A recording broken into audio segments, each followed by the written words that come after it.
You know, the scientific method, it's been the gold standard for discovery for centuries, right? Observation, hypothesis, experiment, the whole deal. But what happens when that tried and true process gets a massive AI-powered upgrade? Yeah, let's get into it. So, this is the big question, the one that's on everyone's mind. Is generative AI about to make the human scientist obsolete? I mean, when you have a tool that can write, code, and analyze data at a speed that's literally superhuman, you have to wonder, right? It's a fair question, and it speaks to this huge shift happening in research labs all over the world. But here's the thing, the answer is a pretty clear no. It's not about replacement, it's about giving them a superpower.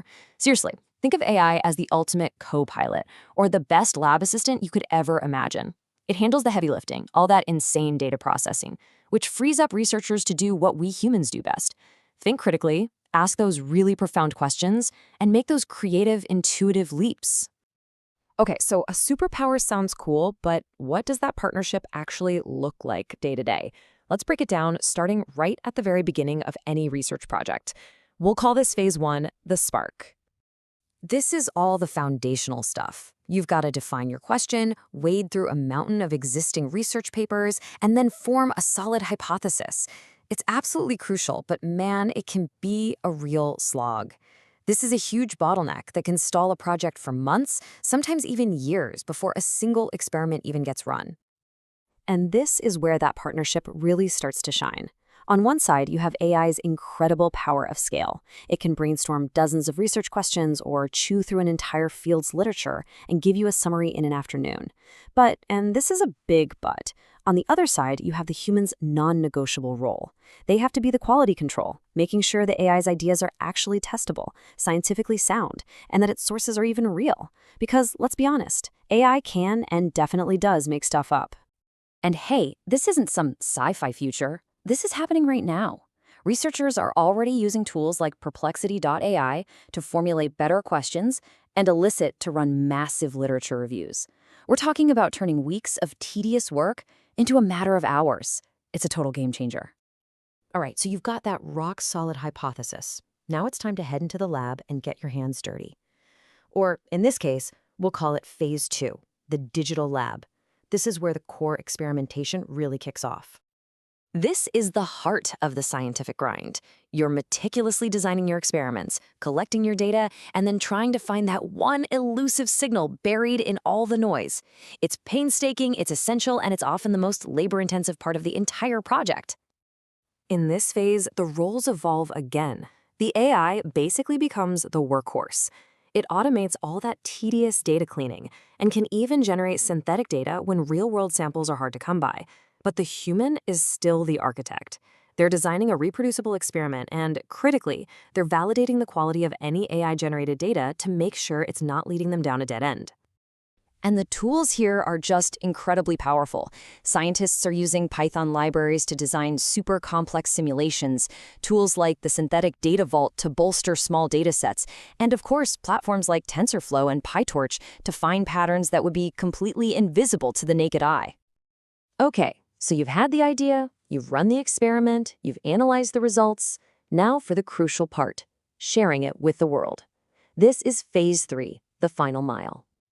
This last phase is all about scientific integrity. I mean, a discovery doesn't mean a thing if it can't be communicated clearly, replicated by other scientists, and ethically vetted. This is where your hard work becomes public knowledge. Now, this brings a whole new set of responsibilities for researchers. Sure, an AI can help you draft a section of your paper or generate a chart, but the human scientist must maintain authorship integrity. You have to be totally transparent about the AI's role. In fact, many scientific journals now require it. And ultimately, you take full responsibility for the final work. And there are great tools for this. Things like BioRender can help you create professional figures in minutes. Meanwhile, version control systems like Git and GitHub are absolutely essential for documenting your code, your data, and even the prompts you used, ensuring your work is transparent and reproducible. So, after looking at all these phases, from that first spark of an idea to the final publication, there's one principle that stands out above everything else. It is the single most important rule for doing science in the age of AI. This is it. Let that sink in. AI is a multiplier. It amplifies your ability, it multiplies your effort, it expands what you're capable of doing, but it does not make the final call. It doesn't have scientific judgment or skepticism or ethical wisdom. That all remains firmly in the human domain. And that principle breaks down into 5 really practical rules. First, always be the human in the loop. Never trust, always verify. Second, get really good at prompt engineering, because as we all know, garbage in equals garbage out. Third, document everything for reproducibility. Fourth, use a hybrid approach that blends these new AI tools with timeless scientific rigor. And finally, number 5, always be transparent about the AI's role to maintain trust. Ultimately, this is what the future of research really looks like. It's not about humans versus machines. It's a powerful new partnership where human intellect, curiosity, and judgment are the things steering the immense processing power of AI.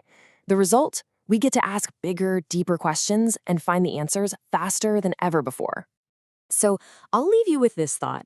Just imagine for a second that all the time you spend on the tedious stuff, the data cleaning, the literature searches, the manuscript formatting, was suddenly just given back to you. With an AI partner handling all that noise, what are the truly fundamental questions you would finally have the time and the power to ask?